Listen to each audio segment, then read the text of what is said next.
Let me know when. Ready? Hi, I'm James Bernard with Spectrasonics, and I'm here to show you Omnisphere 2.6 at the 2019 NAMM show. Okay, so you ready? Right. So with Omnisphere 2.6, we've got a couple of really great new features that we're talking about here. One of the things is that we've greatly expanded the Arpeggiator. So now in Omnisphere 2.6, you've got these things called step modifiers, which allow you to go in and here we go. So per step, I can go in and I can do things like have chords play per step and change their inversions and their voicing. I can also do things like put in slides per step. So as you see here, it can be a step that slides up or down a certain amount of octaves or semitones, and then you can decide the length of that slide. So we can do some really interesting patterns that have different slide lengths. We can also do things that are called, let's say, step dividers. So if we go into another step here, and I'm just going to open it up. Step dividers allow you to do things like set a step to be playing triplets, or maybe 4 times the speed of the original notes that are there. And it's also easy to take this and to duplicate the range, so you can very quickly start to make a new pattern. I can even do things like shuffle it, I can rotate it, or reverse it. So making patterns is very simple and very easy. We also have new modes in the Arpeggiator, the join, spread, stairs up, stairs down. So these are different play modes and how it will pick the notes that you've given it. And also directions, so you can do looping, forward, backward, or pendulum. Forward, backward with a plus, so it'll stop and repeat that last note before it goes back to the next direction. And also the one-shot mode, so that could be useful for things like creating LFO for pitch or something like that, where you can make, let's say, SID tunes or chiptune music, things like that. We also have something that we've done with the octave settings, where you now have the ability to select alt octaves. So what that's going to do is it's going to sort of jump up and down and choose and pick and choose which octave, whether it jumps up or jumps down from that octave. So it kind of makes things really organic. We're going to have a ton of presets that are going to come with it. These are just some examples of some of the stuff that we've got in here. As you can see, it starts to get really complicated.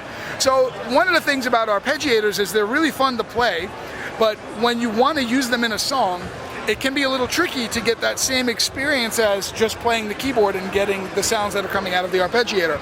So what we've done is we've created a new feature here called Capture. And with Capture, when you turn it on, you decide how many bars you want it to record of what you're playing, and this will record as MIDI data. So if I set it to 8 bars and I just start playing notes in here, it will be capturing everything I'm doing. So as I'm playing notes, it's actually going to be capturing all the MIDI information, including any of these slides. It actually renders those as pitch bend information in your MIDI clip. Then it allows you to take that clip and drag it as a MIDI file onto your DAW, so you can use it with any synth. It could be Omnisphere, it could be some hardware synth. If you want to send it out CV, it could be a Eurorack modular. Whatever synth you wanted to control, and you'll capture exactly what you heard as a MIDI information, MIDI performance, so you can then use it in your sequences. So much, much more flexible. So that's a little bit of what's going on with the Arpeggiator. And the other thing we've done with 2.6 is we've greatly expanded the hardware synth integration profiles. So we now will have over 60 hardware synths that will be supported.